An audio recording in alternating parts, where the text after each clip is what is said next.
My BMW is perfect for me. We've been on many great tours and rides together, but having the opportunity to fly into another region meant I could not only explore a different scenery, but also a different bike. Now, I'm not a journalist, so this isn't a review, but since so many people are considering the CF Moto 450MT for their first adventure bike, I felt it was worth sharing my experience of getting to know this bike. Turns out this opportunity would change the rider I was and taught me a few valuable lessons. But first, we need to get acquainted. Let's see what this CF Moto is all about. Got high beams on, but I don't know where the switch is.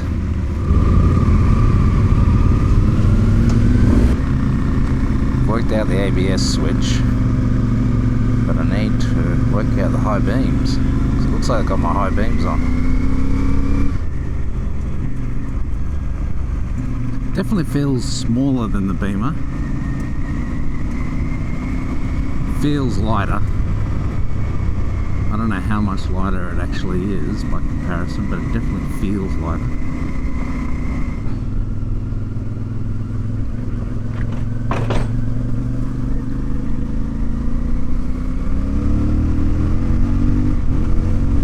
Oh, hey. Goes alright. It's actually more power than I was expecting. As someone who doesn't come from a dirt bike experience, my first impression was the bike felt noticeably lighter and easier to manage than what I was used to. But it was also designed by someone who liked to hide the switches. Nothing was in the wrong spot, the controls were all fairly typical, except for one that I couldn't find. Throttles twists a lot more, has a lot more range than the Beamer. Like to go to full throttle on the Beamer, you don't have to twist it that far, whereas this, just found it, yeah, it actually twists a lot further, which is fine when you're accelerating, but when you get off throttle, then you kind of need to almost let it go so it gets back around to zero. Maybe that's just me getting my hand position right. Oh, still got my indicator on. That's right, this doesn't cancel its indicator automatically. Still haven't worked out the high beam switch, so probably all the CF Moto owners are going, it's just there, you idiot. But what came next was this bike's true winning formula. If you've ever played video games, a new game will have a steep learning curve. You need to understand its world and how its physics work and where you belong in it. So many players will start on easy mode, and this bike is adventure riding on easy mode. Tell you what, I am now sort of, this is only what, 10 minutes into it, and I'm feeling a lot more comfortable. It's an easy bike to get comfortable with, what I'm finding so far. It's fairly predictable. Just need, you know, a few minutes for the brain to wash out what I'm used to and what I'm predicting compared to my bike. It's so nice around here. Riding this bike was getting very comfortable very quickly, and things were clicking into gear. Man, this gearbox is so easy and so nice.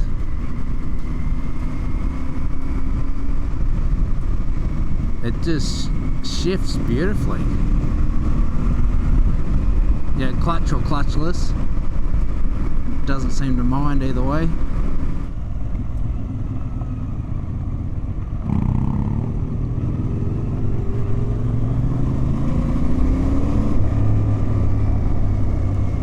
See, that was third gear, and I feel like, I don't know, I would gear it higher. I'd gear it so that was second gear. Just feels like, you know, for a corner as tight as that,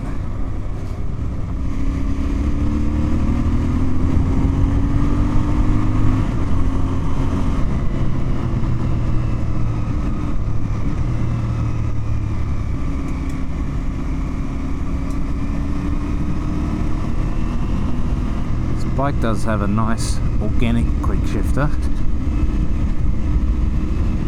as in the gearbox allows for it nicely.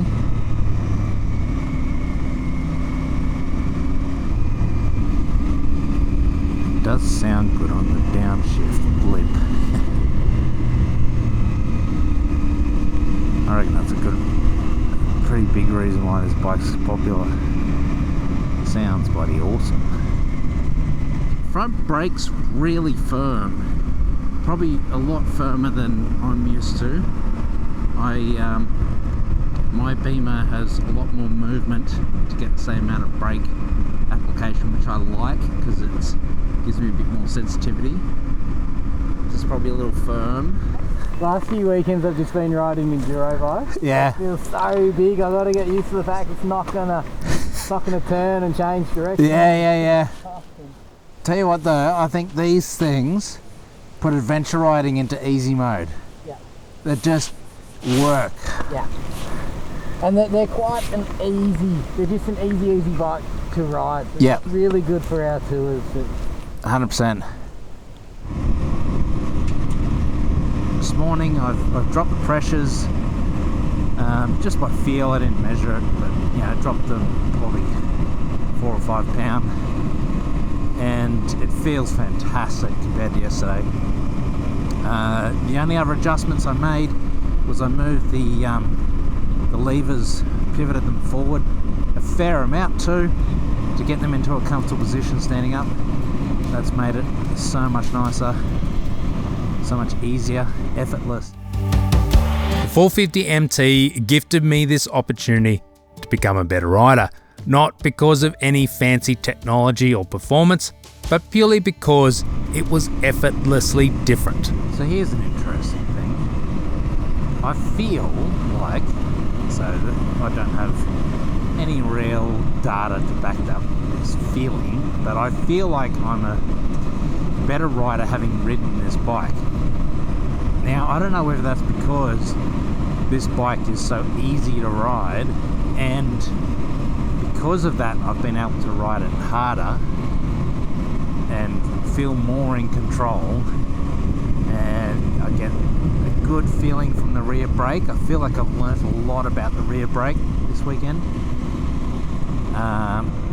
Feeling a little more about control, and that could be the tyres being, not as grippy as my tyres, so you end up with a lot more movement. I think I've always ridden with really grippy front end tyres, and this having a little less grip makes you feel it a bit more. The theory that I'm having at the moment is that because I'm riding something different, it forces your brain to kind of recalibrate all your skills and recenter them, readjust. But jumping on something unfamiliar makes you re-cement those, because you got to think about it again, and you got to be really conscious of it. Conscious of what I'm doing with the rear brake, conscious of what I'm feeling in my fingers when I'm pulling on the front brake. And I found with this, and again it could be the bike as well, because I do think on this bike my stand-up position is much better. I can get forward into a balanced position much easier. On my bike, particularly when I'm accelerating, I can't get far enough forward to get into a balanced position, whereas this I can really easily get further forward. And I don't know whether because the pegs are maybe just back a few mil, so it might be worth experimenting with that. Particularly today, I've been really moving back under brakes and forward under acceleration, and mid-corner it feels really nice, really balanced. And again, it could be even 2008 technology versus 2024 technology, 2025 technology. This is a brand new bike, 2025. Personally, I know there's an 800 I haven't ridden yet. I haven't ridden that, but I imagine it's just basically the same thing with more power and more weight. I prefer it. I reckon this would be the go, personally. I don't think you need much more power than this. Everyone wants more power, but in reality, you're compromising with weight, and I like that it's light. I think the fact that it's light is what makes it a great bike. I think the other thing too is it just needs like 6 more gears, or change a sprocket or 2. And I think it'll lose a bit of torque by doing that, but I think it's got enough to compromise with that a little bit. I know it's great in this stuff, but you're getting into 6th gear straight away. Like I'm in 6th gear now. I'm doing 70 k's an hour, and I'm halfway up the rev range in 6th gear. Versus one of those gears that you feel like you're spinning up the rear tyre, but you're not. It's just so short. I'm doing 30 k's an hour through this corner, and I'm in 2nd gear, and you just run out of gear quickly. So up to 5th, just getting through that little accelerating out of that corner. I reckon I've changed gears more often this weekend than I have over the entire year. The high beam, once I found where it was, is here, and I must be hitting it because my high beams are always on. I turn them off, and then a couple minutes later they're on again. So I think I'm bumping them because it goes forward for high beam, and I must be constantly hitting it with my finger. But seriously, if that's my only criticism of this bike, that's pretty damn good. This bike left a lasting impression on me, and after a delightful couple of days, it was time to part ways. If you do come to the Otway motorcycle adventures and you hire one of the CF Motos, if you get the bike that ends in U, then make sure you let me know and tag me.